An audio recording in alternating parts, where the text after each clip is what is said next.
Quelles sont les conditions pour obtenir un prêt immobilier? Comment savoir si mon prêt immobilier va être accepté par la banque? On va voir ça en plusieurs étapes facilement, notamment en deux parties. Première partie, comment savoir comment les banques calculent le risque. Deuxième partie, les critères utiles pour mettre toutes les chances de son côté et obtenir ce fameux sésame, le prêt immobilier. Bienvenue sur Analyse Immo. Analyse Immo, la chaîne des investissements réels et rentables qui sont gagnants sur le long terme. Aujourd'hui, on va voir le fameux sujet du crédit immobilier puisque 80 à 85% des projets immobiliers dans l'investissement ou dans la résidence principale d'ailleurs se font via un crédit. Bien évidemment, si vous trouvez de la valeur dans cette vidéo, mettez un j'aime, abonnez-vous, ça aide la chaîne, c'est gratuit, c'est un petit geste de votre côté et un grand pas pour nous aussi. C'est parti, on plonge tout de suite dans le sujet de la vidéo en lui-même. Restez bien jusqu'à la fin de la vidéo puisque je vais voir dans une première partie comment les banques calculent le risque, je vous l'ai dit, et ensuite quelles sont les petites choses du quotidien, les critères qui sont pris en compte aussi qu'on peut faire nous-mêmes, et je vous donne une astuce en fin de vidéo pour pouvoir justement contourner un peu certaines règles qui sont assez strictes. Donc on le sait, quand on va devoir emprunter, on va devoir aller voir un établissement bancaire ou alors un courtier qui va lui-même aller voir tous les établissements bancaires. Donc tout ce qui va se passer à ce moment-là, c'est l'étude de la capacité d'endettement et donc le calcul de votre profil de risque fait par un établissement qui va vous financer. Le calcul, c'est le taux d'endettement auquel vous avez droit, auquel votre situation permet de faire un crédit immobilier et auquel la banque va vouloir prendre votre dossier en compte. Le calcul très basique lorsque on va commencer un dossier, il est très simple. On va prendre votre loyer, ensuite on va y ajouter les mensualités de crédit que vous allez avoir, le tout divisé sur le revenu mensuel net que vous avez tout simplement. Et donc ce revenu mensuel net, ce salaire que vous avez, il vaut mieux être dans une situation où vous êtes donc salarié, on le verra dans la deuxième partie, mais ce salaire va être aussi augmenté par le fait que si vous réalisez un investissement locatif, du coup vous allez avoir les revenus locatifs de cet investissement. Donc le salaire net qu'on verra dans un deuxième temps, auquel on va rajouter bien sûr les loyers locatifs, vous êtes dans le cadre d'un investissement si vous regardez cette chaîne, donc les loyers perçus pour cet investissement locatif ne sont pris en compte qu'à 70% pour plusieurs raisons. 70%, ça permet à la banque de prendre une marge par rapport au risque de votre investissement en lui-même et ça permet aussi de prévoir en quelque sorte les impôts, la fiscalité que vous allez avoir sur ces loyers. Et donc tout ça, les loyers, donc les charges que vous avez à côté, plus la mensualité que vous allez rajouter divisé par le salaire net et le revenu supplémentaire que vous allez dégager va vous donner une capacité d'endettement, un taux d'endettement qui ne doit pas dépasser les 35% puisque ce sont les recommandations officielles. Évidemment, ça c'est un cadre général, un principe général auquel certaines banques et certains dossiers peuvent déroger. Il y a des quotas en quelque sorte. On ne rentrera pas dans le détail dans cette vidéo, mais c'est très utile de les connaître. Si vous faites quelques recherches à côté, vous allez trouver très facilement. Mais ce qu'il faut savoir, c'est que le taux d'endettement, donc cette capacité que vous avez par rapport à votre dossier, par rapport à la situation, n'est pas le seul critère pris en compte. Et c'est ce qui m'amène à traiter du coup quelques astuces et critères en fait, des conditions que vous pouvez mettre en place très tôt pour ensuite préparer le terrain de votre investissement locatif. En effet, on le sait, l'investissement immobilier, c'est pas facile. En ce moment, on a eu des taux qui sont relevés, on a eu des conditions d'accession à la propriété, que ce soit en résidence principale ou en investissement locatif, qui se sont resserrés. Et j'ai fait des sujets sur ce genre de choses et je peux vous y rediriger bien sûr. Donc les critères utiles pour pouvoir avoir un meilleur dossier, c'est bien évidemment de d'abord s'abonner à la chaîne, ça c'est hyper important. Trêve de plaisanterie, le premier critère bien évidemment, vous devez le connaître, c'est d'avoir une situation stable. Alors les banques préfèrent quand on est en CDI, donc avec un salaire régulier fixe qui tombe tous les mois, les variables seront peu pris en compte et les professions indépendantes, professions libérales ou entrepreneurs, auto-entrepreneurs, etc.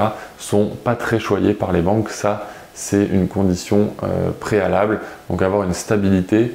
Si vous êtes dans les cas un peu exceptionnels où vous n'êtes pas salarié et que vous avez une activité en autodidacte, etc., vous allez devoir montrer une stabilité de revenus pendant 3 ans, donc c'est assez conséquent. Donc le mieux, c'est être en CDI, c'est le premier critère à connaître. Ensuite, le deuxième critère, c'est de savoir épargner, investir et d'avoir une maîtrise de la gestion financière du quotidien. Avoir une gestion financière saine permet de constituer le meilleur dossier possible et de montrer patte blanche en quelque sorte. C'est assez crucial et du coup, comment la banque va regarder ça? Tout simplement en analysant les relevés bancaires récents de votre vie quotidienne. Donc tout simplement la gestion des comptes, est-ce que vous avez déjà été à découvert, est-ce que vous avez d'autres crédits, quels sont vos postes de dépenses, les principaux postes de dépenses, etc., etc. Le troisième point maintenant, c'est d'avoir un apport personnel. C'est en fait terminer de pouvoir emprunter la totalité de la somme à 110%, etc.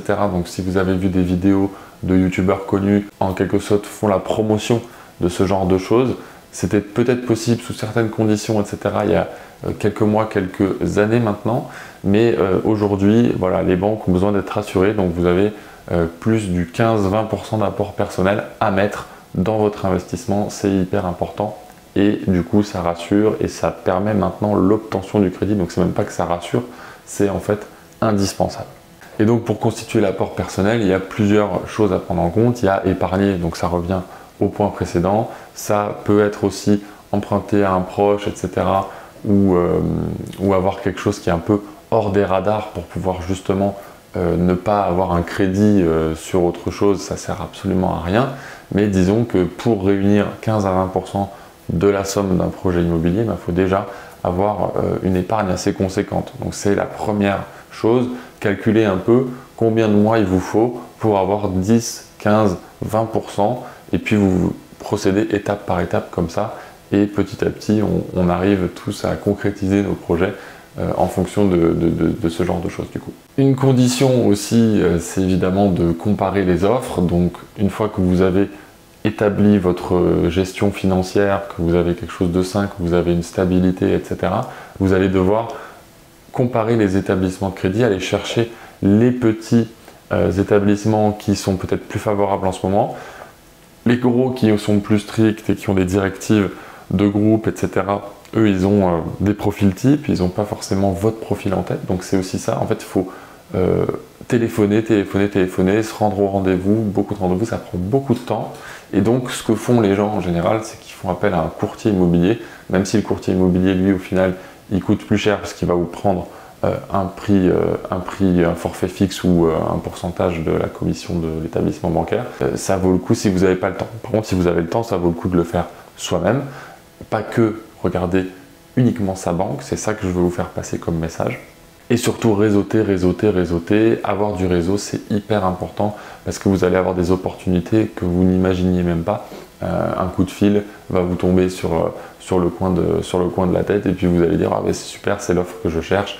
Voilà, il y a plein de situations différentes, mais c'est de l'humain, l'immobilier c'est de l'humain avant tout, donc il faut absolument connaître des gens, contacter des gens. Et si on fait tout derrière son ordinateur, son téléphone, en fait ça reste que de la théorie et il faut bien sûr mettre en pratique. Si vous êtes resté jusqu'à la fin, vous avez bien sûr attendu pour l'astuce bonus qu'on va dévoiler tout de suite, bien sûr. L'astuce bonus, par contre, elle n'est disponible que pour les gens qui s'abonnent, donc abonnez-vous.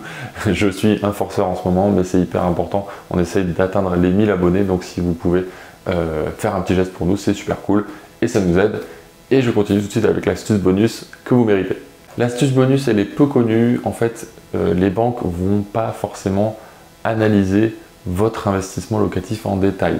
Et pourquoi je dis ça? Parce qu'en fait, les banques sont beaucoup plus frileuses pour un investissement locatif que pour une résidence principale. Et donc, si vous présentez un dossier à une banque qui vous est personnel, c'est-à-dire votre situation, votre stabilité financière, etc., donc ça, c'est une partie. Et la deuxième partie, ça va être, en fait, j'ai envie de faire un investissement locatif et on va nous demander des justificatifs par rapport à ça.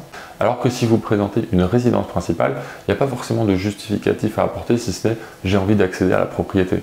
Donc c'est une envie de votre part, est-ce que vous avez le dossier qui correspond et oui ou non, on vous accorde le prêt ou le crédit immobilier. Donc c'est aussi simple que ça.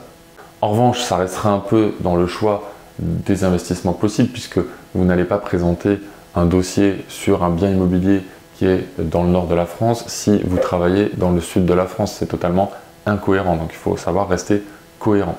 Et c'est en ça que ça limite un peu les possibilités, puisque nous, chez Analyse Immo, on favorise l'investissement dans les villes de taille moyenne, donc on ne travaille pas forcément dans les villes dans lesquelles on investit.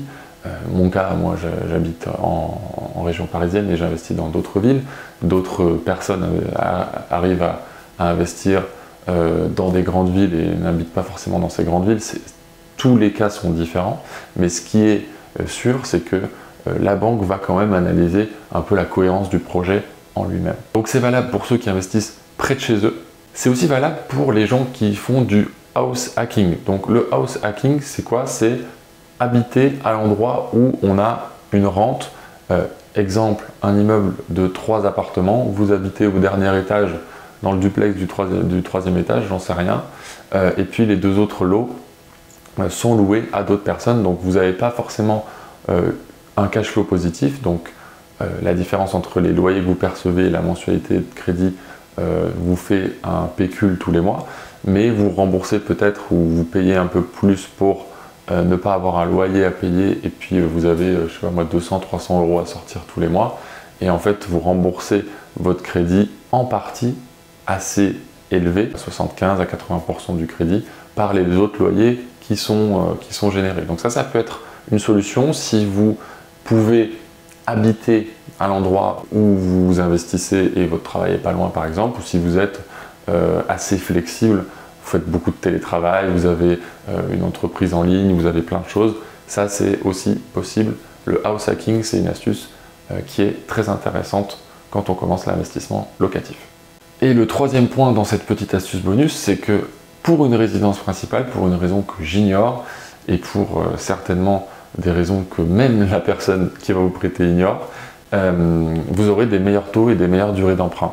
Donc ça c'est factuel, certainement parce qu'il y a moins de risques que vous défailliez sur votre résidence principale parce que vous allez travailler dur pour la rembourser, alors qu'un investissement, il y a du risque supplémentaire qui est fait, et peut-être que les banques préfèrent prêter à des investisseurs professionnels dont c'est le métier. Vous, c'est pas votre métier, donc il y a plus de risques. Peut-être voilà, une des pistes du pourquoi, du comment, ce serait ça que je dirais. Voilà, en tout cas, vous avez beaucoup plus de possibilités lorsque vous présentez une résidence principale que lorsque vous présentez un investissement locatif. Au final, qu'est-ce qu'on a vu dans cette vidéo? On a vu qu'un bon investissement locatif, c'était un investissement qui se faisait, donc l'obtention d'un crédit immobilier est primordiale.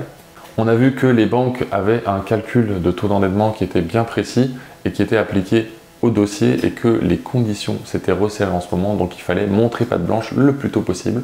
Et on a vu en troisième lieu la petite astuce bonus qui permet donc de faire passer un investissement locatif via une résidence principale dans le dossier. Et ça, j'espère que ça vous sera utile dans les prochaines semaines, dans les prochains mois, lorsque vous réaliserez votre investissement. C'était Analyse Immo, j'espère que ça vous a plu. Laissez un j'aime si c'est le cas, abonnez-vous. Je vous dis à bientôt, ciao.